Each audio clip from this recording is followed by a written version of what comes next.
Welcome guys, आपका फिर से स्वागत है एक नई क्लास के साथ। और जैसे कि आप यहां पर टाइटल देखिए समझ के होंगे कि आज यहां पर हम जो डिस्कस करने जा रहे हैं वो बात करेंगे जेट या कृषि पर्यवेक्षक के लिए टॉप 30 इंपॉर्टेंट क्वेश्चंस के बारे में। ठीक है, याद रखिएगा।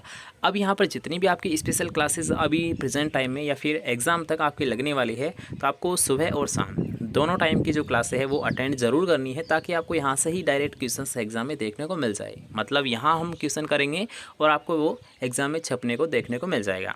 ठीक है, तो आपको एक भी क्लास को मिस नहीं करना है, क्योंकि यही इंपॉर्टेंट क्वेश्चंस है जो आपके सिलेक्शन को ज़्यादा इजाज़त देंगे। ठीक है, तो यहाँ पर हर एक क्वेश्चन को आपको नोट डाउन कर लेना है, या फिर आपको जितनी भी क्लास है एक बार दोबारा से इनको रिवाइज़ कर लेना है और वीडियो को एंड तक आपको ज़रूर देखना है। ठीक है, सारे क्वेश्चंस आपकी नज़रों से गुजर जाने चाहिए, क्योंकि आपके ये क्वेश्चंस काफ़ी एग्ज़ाम में काफ़ी काम आने वाले हैं। ठीक है, तो चलिए बिना कोई टाइम वेस्ट किए आज की क्लास को स्टार्ट करेंगे।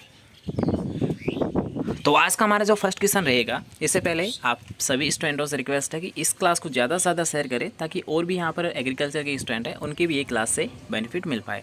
ठीक है, तो चलिए आज का हमारा फर्स्ट क्वेश्चन है तंबाकू। याद रखिए, तंबाकू का मैंने 2 या 3 बार आपको बता दिया है, क्योंकि काफ़ी इंपॉर्टेंट है। आपको यहाँ पर क्वेश्चन पूछा आता है, या तो तंबाकू का पूछा आता है या तिल का पूछा आता है। सबसे ज़्यादा बार क्वेश्चन पूछा गया है या तो तंबाकू का पूछा गया है या फिर तिल का पूछा गया है। ठीक है, तो तंबाकू का आपको पता है सोलेनेसी है, तिल का क्या होता है पेडिलिएसी कुल होता है। ठीक है, नहीं याद है तो अभी नोट डाउन कर लीजिए, अभी याद कर लीजिए, इनसे आपको एग्जाम में देखने को मिल जाते हैं। इसके साथ साथ एक और 2 क्वेश्चन यहाँ पर बता देता हूँ कि कपास का क्या होता है मालवेसी होता है। याद रखना, इनके लगातार क्वेश्चन आपको पूछे जाते हैं, या तो आपको कपास का पूछा जा सकता है, कौन सा होता है मालवेसी होता है। एक आपको बताता हूँ बार बार, स्वीट पोटैटो या फिर शकरकंद। ठीक है, तो शकरकंद का क्या होता है कॉर्नवोलेसी होता है। मेरे साथ रिपीट कीजिए, कॉर्नवोलेसी होता है। ये क्वेश्चन आपको पूछा जा सकता है। एक होता है पालक या चुकंदर।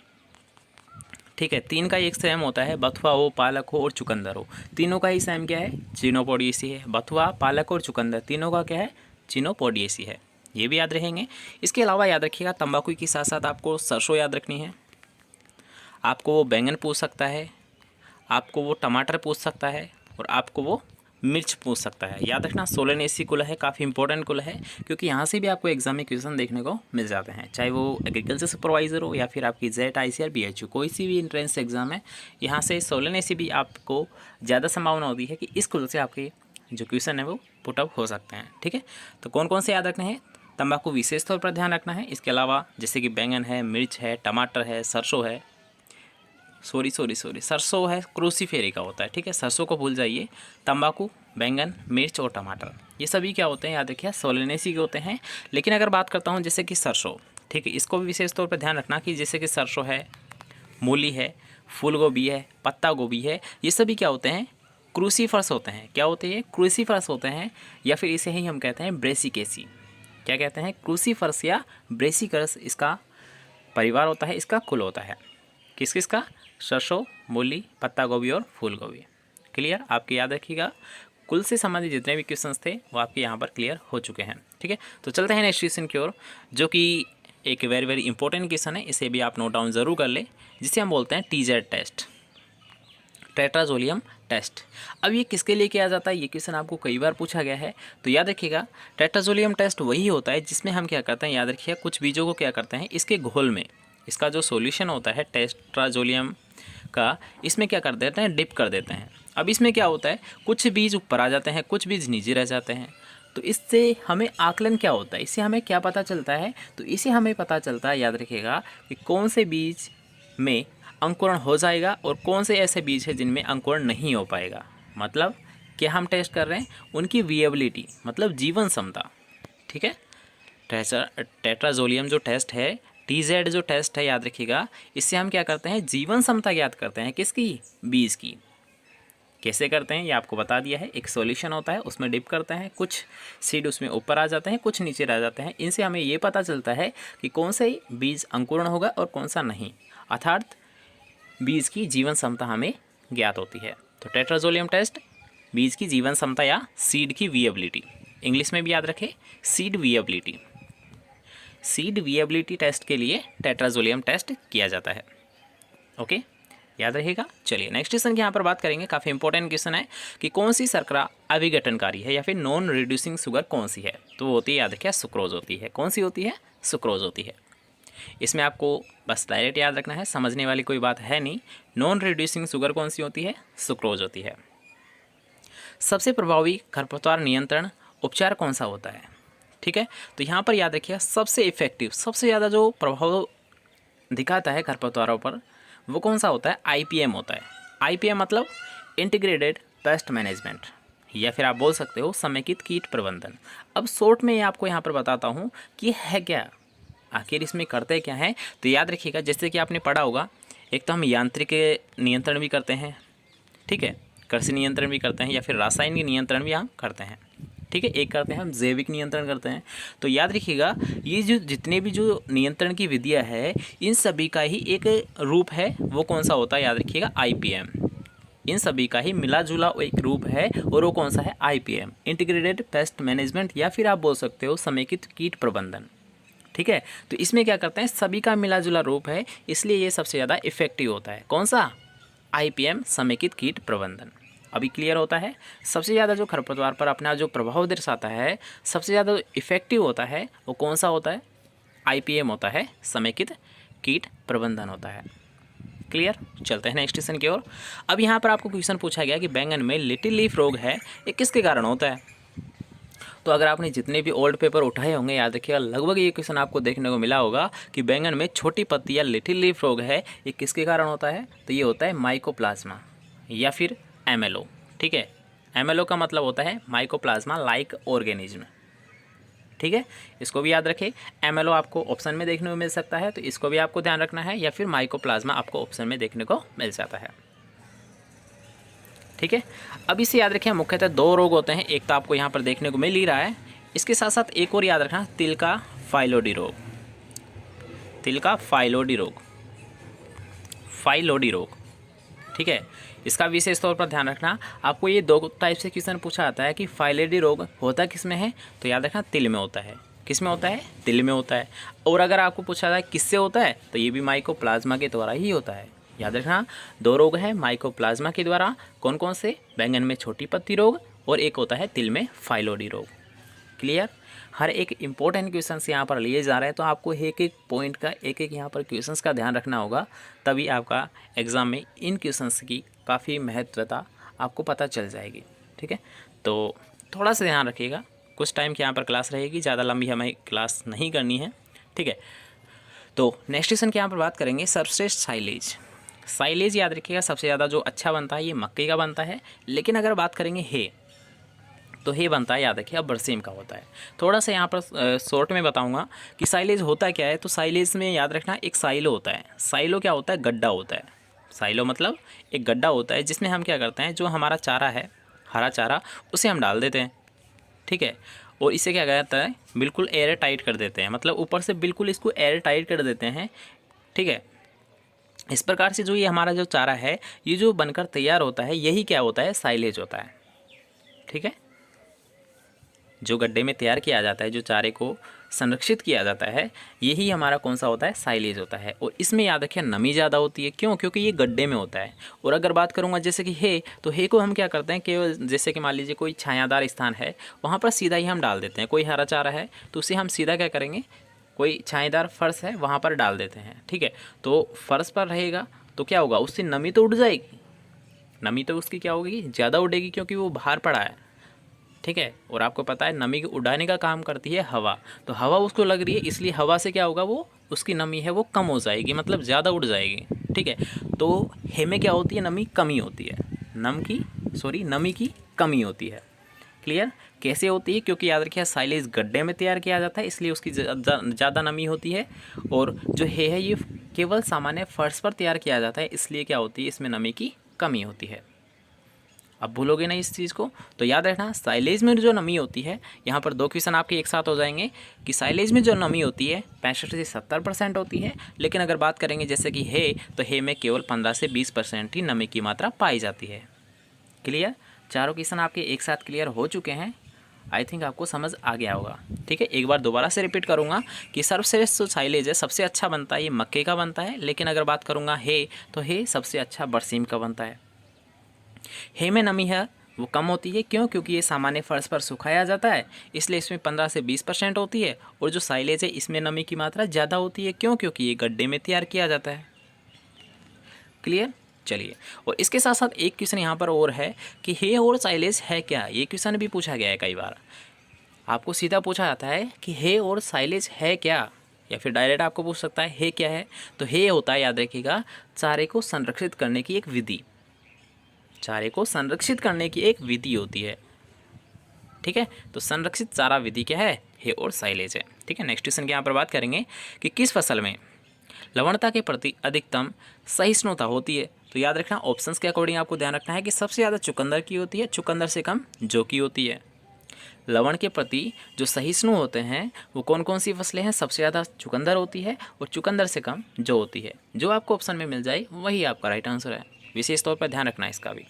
नेक्स्ट क्वेश्चन है काली मिट्टी। तो काली को उसके नाम से स्पष्ट हो जाता है, जो काली मिट्टी है सबसे ज़्यादा उपयोगी है, सबसे श्रेष्ठतम अगर बात करेंगे किस फसल के लिए होती है तो काली मिट्टी कपास के लिए है। काली मिट्टी कपास के लिए है।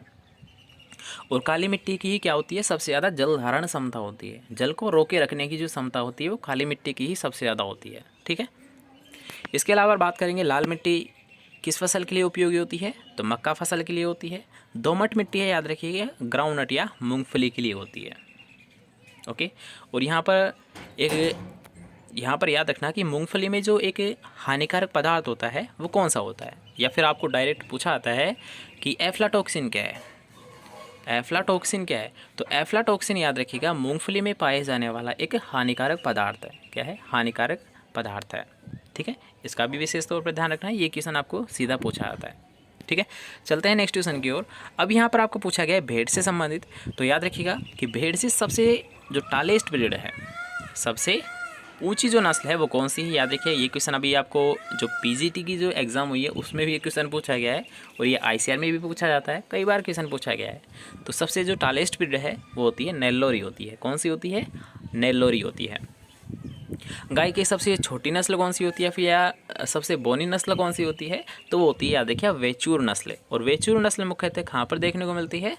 केरल में देखने को मिलती है। इसका विशेष तौर पर ध्यान रखें। नेक्स्ट है, आपको ये दोनों ही इंस्टीट्यूट मैंने पहले भी कराए हैं और दोबारा से देख लीजिए क्योंकि ये काफ़ी इंपॉर्टेंट है कि एनडीआरआई करनाल हरियाणा में स्थित है, जबकि एनडीडीबी आनंद गुजरात में स्थित है। एनडीआरआई मतलब national dairy research institute Karnal Haryana में स्थित है, जबकि NDDB national dairy development board Anand Gujarat में है। एनएचबी गुड़गांव हरियाणा में है। National horticulture board Gurgaon Haryana में स्थित है। इन तीनों को याद रखिएगा, तीनों से आपको एक क्वेश्चन देखने को मिल जाता है। ठीक है, इक्री सेट कहाँ पर है? ये तो आप सभी को ही पता है कि इक्री सेट हैदराबाद में स्थित है, लेकिन अब यहाँ पर आपको इसकी फुल फॉर्म भी याद रखनी होगी क्योंकि फुल फॉर्म भी आपको पूछी जा सकती है। ठीक है, तो इसकी फुल फॉर्म होती है international crop research institute of semi arid tropics. International crop research institute of semi arid tropics इसकी फुल फॉर्म होती है। नेक्स्ट क्वेश्चन की यहाँ पर बात करेंगे कि सिरोही किसकी नस्ल है? तो सिरोही याद रखिएगा बकरी की नस्ल होती है, जबकि रामपुर बुसायर किसकी नस्ल होती है? भेड़ की नस्ल होती है। सिरोही किसकी नस्ल है? बकरी की है। रामपुर बुसायर किसकी नस्ल है? भेड़ की नस्ल है। लेकिन यहाँ पर याद रखिएगा बकरी से जब भी बात की जाए तो बकरी का एक और क्वेश्चन पूछा जाता है कि इसकी सबसे बड़ी नस्ल कौन सी है? तो सबसे बड़ी याद रखिए जमुनापारी है। जमुनापारी है। ठीक है, जमुनापारी जो नस्ल है ये सबसे बड़ी मानी जाती है बकरी की नस्ल। नेक्स्ट क्वेश्चन की यहाँ पर बात करेंगे कि पशुओं में मिल्क फीवर या दुग्ध ज्वर जो रोग होता है ये किसकी कमी से होता है, या फिर कौन सा ऐसा तत्व है जिसकी कमी से ये देखने को मिलता है? तो याद रखिएगा जो रुधिर है, अगर ब्लड में कैल्शियम की कमी हो जाती है तो उससे क्या होता है? याद रखिए मिल्क फीवर हो जाता है। पशुओं में मिल्क फीवर या दुग्ध ज्वर जो रोग होता है वो रुधिर में कैल्शियम की कमी से होती है। ठीक है, इसका विशेष तौर पर ध्यान रखिए। और इसके साथ साथ याद रखिएगा इसमें एक और इसकी महत्वपूर्ण विशेषता है कि इसमें क्या होता है, ये है तो ज्वर, मतलब है तो ये फीवर। तो फीवर आपने सामान्य देखा होगा कि इसमें क्या होता है, तापमान बढ़ता है, जो टेम्परेचर होता है बॉडी का टेम्परेचर ये क्या होता है, बढ़ता है। लेकिन एकमात्र ऐसा ये ज्वर है, ऐसा ये फीवर है मिल्क फीवर, जिसमें क्या होता है जो टेम्परेचर ये बढ़ने के बजाय क्या होगा, बल्कि लो होगा, मतलब घटेगा। ठीक है, तो विशेष तौर पर ध्यान रखना है इसका भी कि जो पशुओं में मिल्क फीवर होता है, दुग्ध ज्वर होता है, उसमें क्या होता है पशुओं का शरीर का जो तापमान होता है, बॉडी का टेम्परेचर होता है वो क्या होता है, घटता है। क्या होता है, घटता है। ठीक है। तो कैल्शियम की कमी से होता है और पशुओं का जो बॉडी का टेम्परेचर वो घट जाता है, ठीक है, याद रहेगा। चलिए नेक्स्ट क्वेश्चन की यहाँ पर बात करेंगे कि खीस है क्या। तो खीस क्या होता है याद रखिए, जैसे कि मान लीजिए कोई मादा पशु है, उसके ब्याने के तत्काल बाद थन का स्राव होता है, या फिर प्रसव के बाद जो कुछ टाइम तक, शुरुआत के कुछ दिनों तक जो दूध देती है उसे ही बोला जाता है, याद रखिए, खीस, जो कि हल्के पीले कलर का होता है, हल्के पीले कलर का होता है। और याद रखिए ये बछड़े के लिए काफ़ी इंपॉर्टेंट होता है। ये क्या होता है, बछड़े के लिए काफ़ी इंपॉर्टेंट होता है, ठीक है, क्योंकि उनमें ये रोग प्रतिरोधक क्षमता को विकसित करता है, ठीक है। जो बछड़ियाँ होती है उनके लिए खीस या कोलेस्ट्रम जिसे हम बोलते हैं, तो काफ़ी इंपॉर्टेंट होता है उनके लिए। और ये उनको कितना दिया जाता है, ये भी क्वेश्चन कई बार पूछा गया है कि खीस बछड़े या बछड़ियों को कितना पिलाना चाहिए, उनके शरीर भार का कितना पिलाना चाहिए। तो याद रखिए उनका शरीर भार का 10वां हिस्सा, 1/10%, मतलब उनके शरीर भार का 10वां हिस्सा उन्हें खीस पिलाना चाहिए। क्यों? क्योंकि ये उनमें रोग प्रतिरोधक क्षमता को विकसित करता है, ठीक है। 2 या 3 क्वेश्चन यहाँ पर आपके क्लियर हो चुके हैं, तो इनका भी आपको विशेष तौर पर ध्यान रखना है। नेक्स्ट क्वेश्चन के यहाँ पर बात करेंगे कि दूध का सफ़ेद रंग केसिन के कारण होता है, पीला रंग है कैरोटीन के कारण होता है। वैसे तो सामान्य क्वेश्चन है, लेकिन आपको इनका भी पता होना चाहिए, क्योंकि यहाँ से भी एक क्वेश्चन आपको पूछ लिया जाता है, ठीक है। सफ़ेद रंग होता है केसिन के कारण, पीला रंग होता है कैरोटीन के कारण। नेक्स्ट क्वेश्चन है रानीखेत से संबंधित है। तो रानीखेत सबसे पहले तो होता किस में है, याद रखिए ये कई बार पूछा गया है कि रानीखेत रोग है ये किस में देखने को मिलता है। या तो आपको ऑप्शन में मिलेगा कुक्कुट, या फिर आपको देखने को मिलेगा मुर्गी, ठीक है। दोनों का मतलब एक ही है, कुक्कुट या मुर्गी। रानीखेत रोग का संबंध मुर्गी या कुक्कुट पालन से होता है, ठीक है। अब अगर बात करेंगे कि रानीखेत रोग को अन्य किस नाम से जाना जाता है, तो इसे जाना जाता है, याद रखिए, न्यूकेसल रोग। न्यूकेसल रोग किसे कहा जाता है, रानीखेत रोग को ही याद रखिएगा न्यूकेसल रोग के नाम से जाना जाता है। इसके अलावा अगर आपको पूछा जाए कि रानीखेत रोग के लिए कौन सी वैक्सीन का प्रयोग किया जाता है, तो याद रखिए इसके लिए हम लासोटा वैक्सीन का प्रयोग करते हैं। लासोटा वैक्सीन का हम इसे प्रयोग करते हैं, किसके लिए, रानीखेत रोग के नियंत्रण के लिए। नेक्स्ट क्वेश्चन है, काफ़ी इंपॉर्टेंट है और एक कॉमन सा क्वेश्चन है, लगातार आपको ये क्वेश्चन पूछा जाता है कि FMD या फिर खुरपक्का व मुहपक्का रोग है, ये किसके द्वारा होता है। तो याद रखिए ये वायरस के द्वारा होता है या फिर किसके द्वारा ये फैलता है, तो ये विषाणु जनित रोग होता है, मतलब विषाणु के द्वारा ये फैलता है, याद रहेगा। खुरपक्का व मुहपक्का है, FMD है, फूड एंड माउथ डिजीज है, ये किससे होती है, वायरस के द्वारा होती है, ठीक है। अब ऐसा कौन सा रोग है जो कि मनुष्य से जानवर या फिर जानवर से मनुष्य में फैल सकता है, तो वो होता है, याद रखिए, एंथ्रेक्स रोग। तो ऐसे जो रोग होते हैं याद रखिए, उनका एग्जाम्पल की अगर बात करूंगा तो जैसे कि एंथ्रेक्स रोग है, जो कि क्या होता है, याद रखिए, मनुष्य से जानवर या जानवर से मनुष्य में फैल सकता है। अब यहाँ पर जो लास्ट का क्वेश्चन है, जूनोसिस डिजीज़ या फिर जूनोसिस रोग क्या होते हैं, तो उसी का एग्जाम्पल याद रखिए ये एंथ्रेक्स है।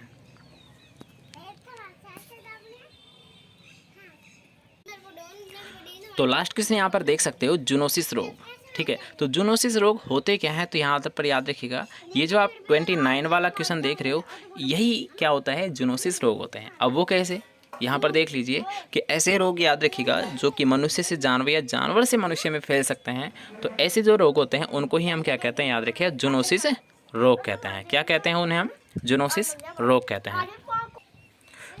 तो यहाँ पर लगभग हमने 30 क्वेश्चंस के साथ साथ लगभग और 30 क्वेश्चंस किए थे। तो अगर आपको वीडियो पसंद आए तो वीडियो को लाइक कर देना, शेयर कर देना, और जितने भी यहाँ पर एग्रीकल्चर स्टूडेंट हैं उनके साथ इस वीडियो को फैला देना, ठीक है। तो चलिए मिलते हैं नेक्स्ट क्लास के साथ, तब तक के लिए अच्छे से पढ़िए, अच्छे से रहिए।